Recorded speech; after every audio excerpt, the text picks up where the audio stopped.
पछिल्लो केसमा राम्रो पक्ष भनेको चाहिँ धेरैजना भाइ बहिनीहरू चाहिँ एक लेभलको अस्ट्रेलियाको बारेमा जानकारी लिएर र रिसर्च गरेर आउनुभएको देखिन्छ, which is very good. I am very happy कि अहिले आउने गरेको भाइ बहिनीहरूले चाहिँ मैले यो बुझेको थिएँ, यो गरेको थिएँ भनेर चाहिँ भन्दै हुनुहुन्छ भनेको सुन्छु मैले। र फर्स्ट भनेको चाहिँ यहाँ आउँदै गर्दाखेरि अस्ट्रेलियालाई बुझ्न जरुरी छ। अस्ट्रेलियाको अपर्च्युनिटी भन्दा पनि च्यालेन्जेसलाई बुझ्न जरुरी छ। स्पेसली अपर्च्युनिटिज भनेको जहिले पनि आफूलाई खुसी बनाउने कुराहरू हो। च्यालेन्जेस भनेको आफूलाई दुःख दिने कुरा, दुःख अथवा आफूलाई चाहिँ आफूले भोग्न पर्ने कुराहरू हो। त्यसले गर्दाखेरि चाहिँ आफ्नो च्यालेन्जेस के छ त्यसलाई बुझ्न जरुरी छ, त्यसको एनालाइसिस गर्न जरुरी छ र त्यसलाई आत्मसात गर्न जरुरी छ। त्यसरी गरेर चाहिँ यहाँको च्यालेन्जेसलाई एक्सेप्ट गर्दै गरेर र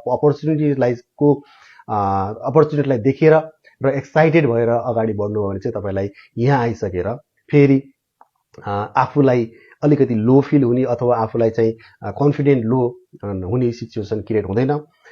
च्यालेन्जेस छ, यो च्यालेन्जेसलाई मैले पार गरिसके पछाडि मेरो अपर्च्युनिटी यो छ र यो च्यालेन्जेस मैले पार गर्नै पर्छ, म सक्छु, म क्यापेबल छु भन्ने आफूलाई कन्फिडेन्ट बनाएर अगाडि बढ्नुहोस्। यसबाट चाहिँ बाटोहरू, कन्ट्री एकदमै अपर्च्युनिटीले भरिएको कन्ट्री छ।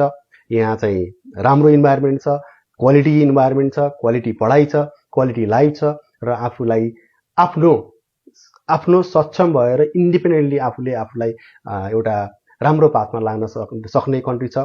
तपाईहरुले केही गर्न सक्छु भनेर आउनुहोस्, गर्न सक्नुहुन्छ।